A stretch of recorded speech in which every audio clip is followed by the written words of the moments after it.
All right, let's talk about improvisation. And I want to take a little bit of a different approach than I normally do in my lessons on this topic. And so instead of starting right at the beginning and teaching you how to improvise right from step one, instead we're going to assume that you already have at least a little bit of knowledge. Now, before we get started, I will have a written out guide version of this lesson with all the graphics and notes and things like that available over on my Patreon. Or if you want to become a YouTube channel member, you can find it there as well. Links to both of those things will be in the description. So the main issue that I see with guitar players who are learning how to improvise solos is that they think like guitar players, which, I mean, it kind of makes sense, right? That's the instrument that we're on. But due to the nature of the way that the guitar works and the things that we learn, the first scale being usually the minor pentatonic scale, it really puts us into a box. And that's because the two main approaches that we learn when it comes to soloing at first is that one, we're playing a minor pentatonic scale or major pentatonic scale, which is just like a 2-note per string scale, right? So it has a very specific sound, being just 2 notes on each string.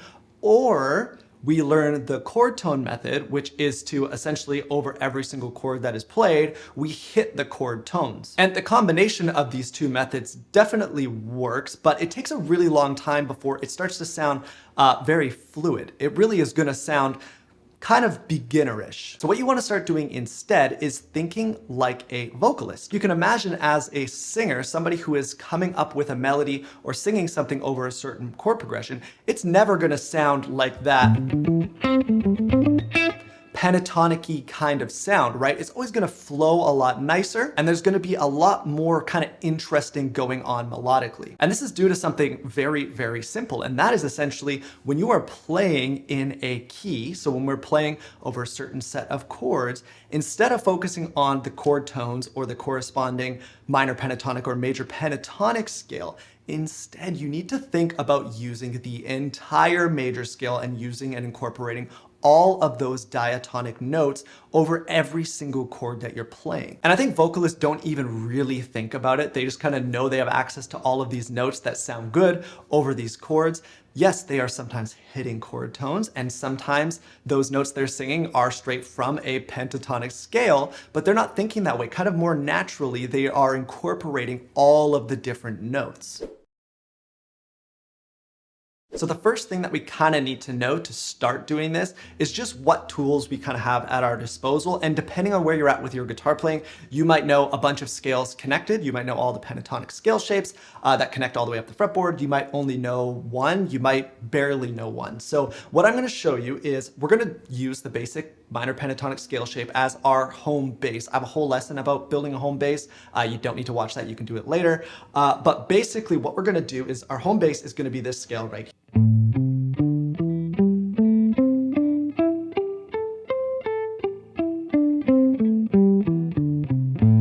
You probably should know that scale already, but what we're going to do is we're going to add the notes from the major or minor scale. We're going to talk about major and minor in a minute. Back into the pentatonic scale. So it's going to go from penta, which is a 5-note scale, back up to a major scale, which is a 7-note scale. So now it's going to look like this.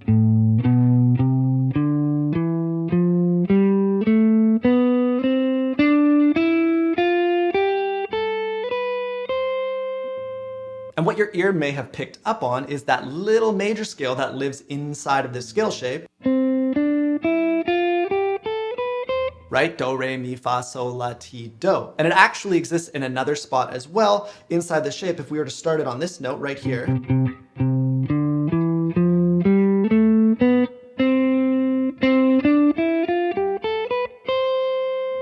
All living inside of that shape that we just played. So we've kind of built out that simple pentatonic scale shape already, right? Now we've got some extra notes that we have access to that exist inside of this key. Now, that was an A minor pentatonic scale that we started with, but it is the exact same as a C major pentatonic scale.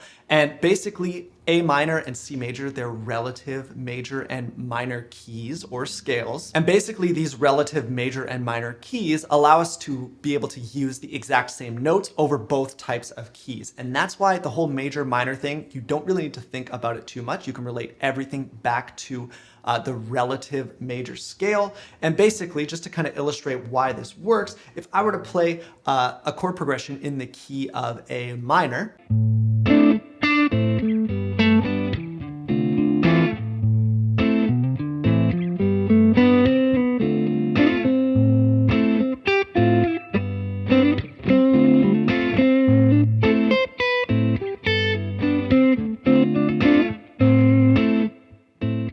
I can play all notes from that A minor / C major scale shape that I just showed you, and then I can use the exact same notes and access the exact same notes, and I can do the same thing over something in the key of C major.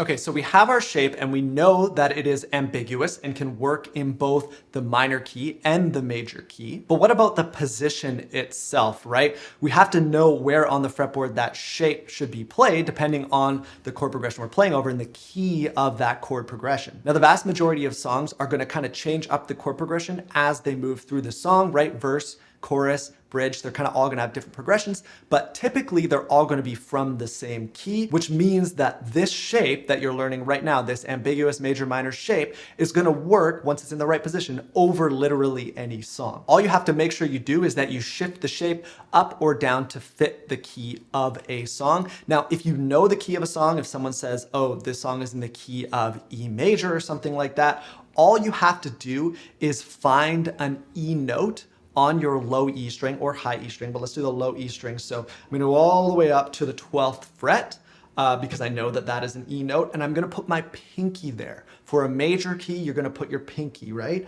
And then that shape is gonna live over top of it.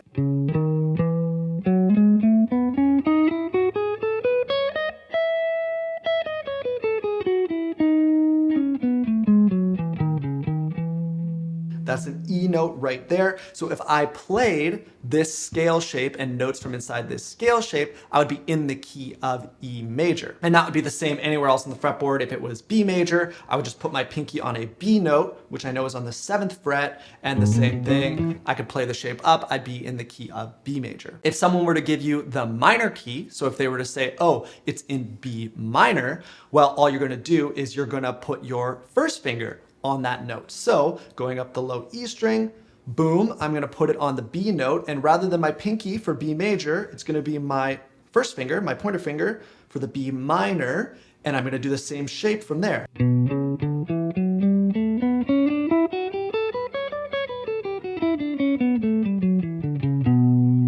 On the B minor, just like that, right? And what you might have kind of noticed is that if this is for the minor key and this is for the major key, then that's how you find your relative major and minor, right? So B minor on the B note, well, the note that my pinky will have naturally landed on is D, so that would be D major. And that means that if I'm playing in the key of D major and I landed on this D like this, and I played that scale shape, I'd be in D major, but at the same time, I'd also be in the key of B minor. And all of this key stuff is just dictated by the chords that are happening underneath whatever you're gonna be playing. Okay, so now that you kind of have your tools and a little bit of an understanding of what we're trying to do here, it's time to talk about something called phrasing. And this is an infinitely deep topic, and the greatest guitar players in the world are the best at phrasing, and it's something that you'll probably work at for the rest of your life. But essentially all phrasing is the notes that you choose to play. A lot of people's approach to this is just learning licks, right? So someone's gonna say, okay, you're in A minor pentatonic, let me show you an A minor pentatonic lick. And you're gonna learn that little lick. And and you're gonna copy it, and then you incorporate it into your playing. I don't want you to think so much in terms of licks, because that's just gonna make you sound like everyone else. Instead, I want you to think a little bit more like a singer, where there's not a fretboard in front of you, there's not even, let's say, a piano in front of you. Instead, in your head, when you hear chords, there's nothing melodically happening here, right? It's just chords.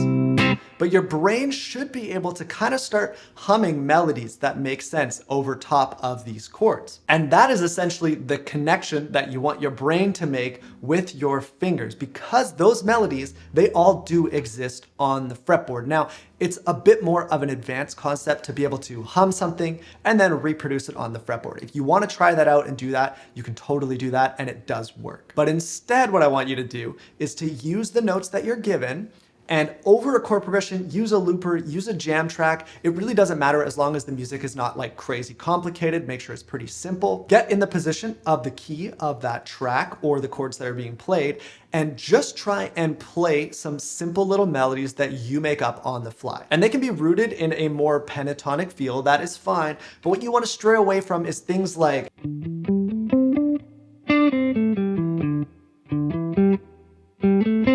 instead, what you want to do is think about maybe skipping a string altogether. You can take it really slow. This is not about speed, right?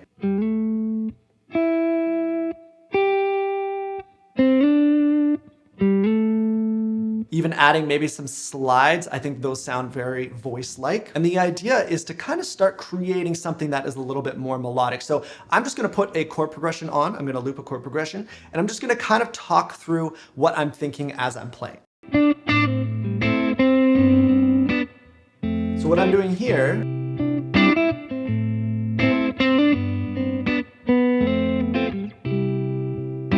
is I'm still using notes from the pentatonic scale, but as I land on certain notes, I'm emphasizing them, right?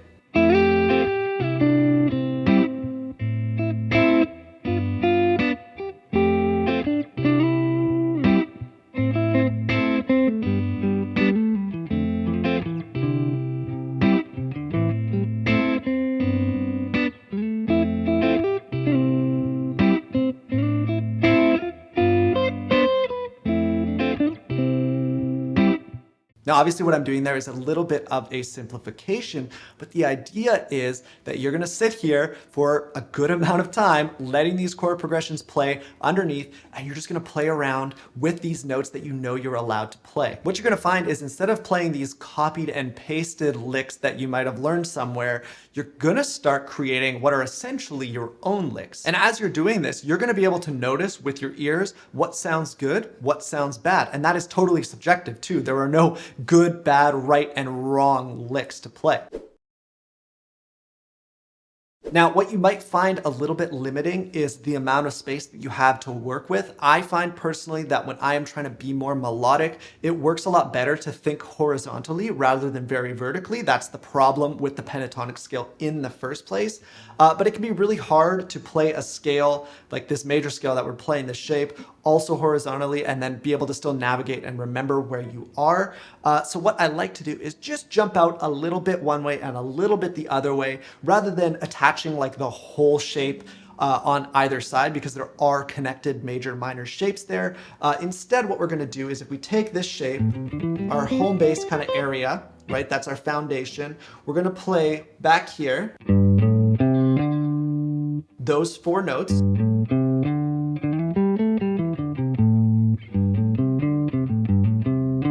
Those are just gonna be added to our allowable notes. And then up here at the top of our scale, I'm also going to add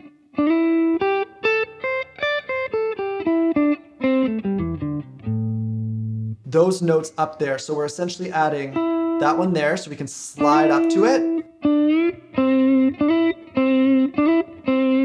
right? To have freedom to access that. Those ones, which are essentially just an octave up of those notes, but it's nice to be able to access those as well, right? If we're gonna play a solo,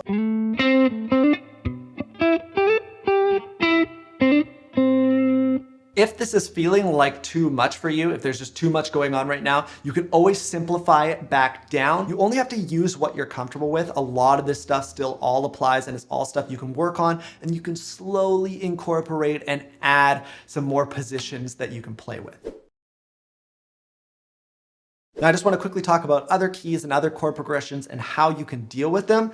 As I mentioned earlier in the video, basically all that happens is with whichever key you're in, you're just going to move this whole shape. And that means that those little connected notes also, nothing about them changes. They just shift up or down the fretboard to fit the key that you're playing in. And with every single song that you want to play along to, this shape will fit over it in some spot on the neck. And it might take some trial and error to get yourself in the right spot. You might have to look up what the key is. I also have videos on if you want to learn how to find the key by ear by yourself, you can do that as well. But basically the idea is once you're in that position and you know you're in the right key, you can play all of those notes, experiment with those notes, see which ones sound great to you, which ones don't sound so good over certain parts, certain chords, and you can really start coming up with your own melodies. I'm gonna give you a couple more examples of using this method to improvise something completely off the top of your head. So I'm going to loop a couple other chord progressions in different keys, totally different types of chord progressions with different feels, but I'm going to only use the scale shape that I've shown you.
If a song does have a key change, so it modulates into a different key, and it's very obvious, hey, the stuff that I'm playing is not from the same key, it's obviously changed, that shape is still going to work. You just might have to move it up or down the fretboard to fit the new key that that song has modulated to. This has become way less popular in this day and age.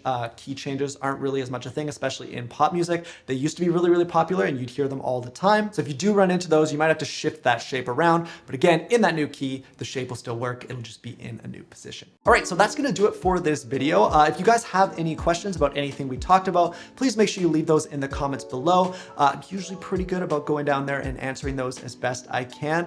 As far as next steps and where you should go from here, I'd highly recommend watching my video about building a home bass. Basically takes this concept and extends it, expands it out into kind of being able to cover a lot more of the guitar fretboard. If you enjoyed this video, please be sure to give it a thumbs up, and please also consider subscribing to the channel here on YouTube. I release a new guitar video just like this one every single week. If you do want to get the official notes for this lesson and every other lesson here on my channel, you can find those over on my Patreon, or you can become a YouTube channel member as well. Links to both of those things will be at the top of the description. With all that said, thank you so much for watching, and I'll see you in the next one. If you want to keep watching, YouTube thinks that you're going to like this video right over here. And if you want to support the channel, get some bonus videos from me, and get the official lesson notes for each video that I put out on YouTube, you can go check out my Patreon by clicking over there, or you can go below the video and become a channel member. Thanks for watching.